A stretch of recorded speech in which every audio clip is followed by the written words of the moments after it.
बारजुमगोन हाया हाया आं मा खालामबावनो।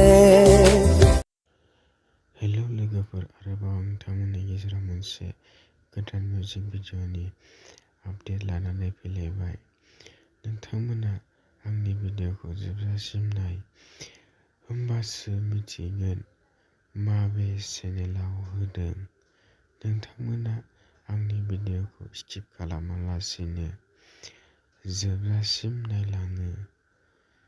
बिथांमोननि बे एलबामा जोबोरैनो नायनो मोजां जादों।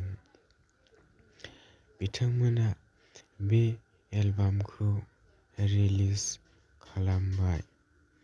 बे भिडिअ'नि लिंकखौ डिस्क्रिप्शन बक्सआव होनानै दोनदों। नोंथांमोना डिस्क्रिप्शन बक्सआव थांनानै नायहैनो हागोन।